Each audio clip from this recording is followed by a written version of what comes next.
작은 것의 위대함. 노력의 가치는 그것이 쌓였을 때 진정으로 드러난다. 이 단순한 문장이 왜 우리의 마음속 깊이 스며들까요?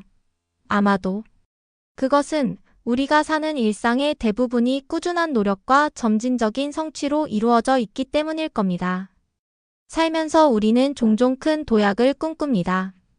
그러나 실제로 우리를 목표로 이끄는 것은 소소하지만 반복적인 작은 행위들입니다.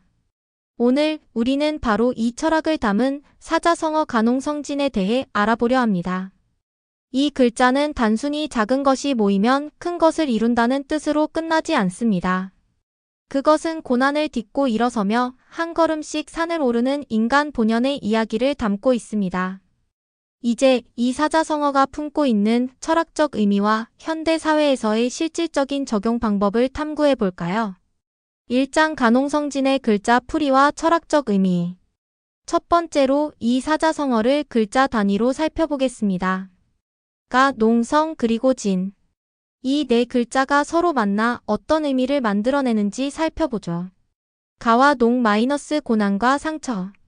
괴로울까 이 글자는 고통과 어려움 그리고 삶의 무게를 의미합니다. 이것은 우리가 살아가며 처하게 되는 고난 그리고 외면하고 싶을 만큼 무거운 순간들을 상징합니다. 상처 농상처. 고난 속에서 생긴 흔적과 마음속의 깊은 쓸림을 뜻합니다. 고난과 상처는 때로 우리를 무너뜨리기도 하지만 결코 끝이 아닙니다. 그것들은 우리가 더 강해지고 더 나아지는 길 위에 놓인 디딤돌입니다. 성과진 마이너스 성공과 결과. 3. 이룰 성고난을 통해 이루어진 성과입니다. 하지만 이 성과는 단지 결과물에 한정되지 않습니다. 과정에서 스스로 단단하게 변화하고 배운 모든 것이 포함됩니다. 4. 자진 이 글자는 약 2.43m 정도의 길이를 나타내는 고대 단위입니다. 이는 우리가 쌓아 올린 노력이 결국 크고 거대한 결실로 이어진다는 것을 상징합니다. 결국 이 네 글자는 꾸준한 노력이 고난을 넘어서 빛나는 결과로 이어진다는 강력한 메시지를 담고 있습니다. 2장 유비무환의 교훈 마이너스 자금을 무시하지 마라. 예로부터 작은 것의 중요성에 대한 지혜는 수많은 비유와 철학 속에 담겨 있었습니다. 간홍성진의 철학 역시 이것과 맞닿아 있죠. 1. 씨앗의 비유. 작고 연약한 씨앗 하나가 언젠가는 거대한 나무로 자라고 잎과 열매로 더욱 풍성함을 만들어냅니다. 이는 우리 일상의 작은 행위에 빗댈 수 있습니다. 매일 읽는 단 몇 쪽의 책이 결국 평생의 지식을 쌓습니다. 하루 10분의 스트레칭이 오랜 건강의 토대가 됩니다. 작은 친절한 인사가 깊고 오래가는 관계로 이어지죠. 작아 보이는 일상 속 한 걸음이 누적되었을 때 어느새 우리는 상상도 하지 못한 거대한 목표에 도달해 있을지도 모릅니다. 2. 억울함을 견디는 자가 승리한다. 고난을 참아내며 꾸준히 전진하는 사람은 최종적으로 더 멀리 나아갑니다. 직장에서의 작은 성과나 인간관계에서의 작은 인내는 단순히 순간의 감정을 넘어서 더 큰 결실을 맺습니다. 이 철학은 현대 사회에서도 여전히 빛을 발합니다. 3장 일상 속에서의 간홍성진.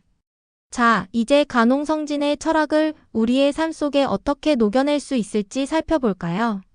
1. 학생들에게 마이너스 매일의 작은 습관이 만드는 기적. 학생들의 하루는 대부분 작고 반복적인 노력으로 이루어져 있습니다. 하지만 이러한 일이 과연 큰 변화를 만들 수 있을지 의구심이 들 수 있습니다. 예를 들어, 하루 10분을 어휘 학습에 투자하면 1년 후에는 3,650개의 단어를 배울 수 있습니다. 매일 한 문장을 기록한다면 수년 후에는 자신만의 이야기가 담긴 책 한 권이 탄생할지도 모릅니다. 큰 꿈은 하루하루의 작은 노력이 만든 기적이다. 2. 직장인들에게 마이너스 커리어 성장은 꾸준함에서 비롯된다. 직장에서의 성공은 단시간에 이루어지지 않습니다. 쉬운 일이라고 간과했던 노력, 마감 기한을 정확히 지키는 작은 성실함, 그리고 같은 문제를 반복적으로 해결하는 끈기가 결국 당신의 커리어를 쌓아 올리게 됩니다. 4장 실패와 고통의 축적. 여기서 우리가 기억해야 할 사실이 하나 있습니다. 실패는 자산이다. 실패하는 과정에서 배운 것들은 곧 그 무엇과도 바꿀 수 없는 경험이 됩니다. 역사 속 사례 마이너스 에디슨의 전구 발명. 발명가 토머스 에디슨은 1000번이 넘는 실패 끝에 110전구를 완성했습니다. 그는 실패의 경험을 이렇게 표현했습니다. 나는 1000번을 실패한 것이 아니라 1000번의 학습을 경험했다. 우리가 겪는 작은 실패들은 결과적으로 성공으로 가는 길 위에서 중요한 이정표가 됩니다. 결국 가농성진이란 단순히 하나의 사자성어가 아닙니다. 이는 고난과 노력으로 빚어낸 우리의 삶을 담은 철학입니다. 오늘 조금 힘들고 더디게 느껴지더라도 포기하지 마십시오. 지금의 작은 발걸음들이 결국 당신만의 거대한 산을 만들어낼 것입니다. 우리 모두는 가농성진의 여정을 걷고 있습니다. 함께 해주셔서 감사합니다. 이제 이 아름다운 철학을 당신의 삶 속에 실현해 보세요.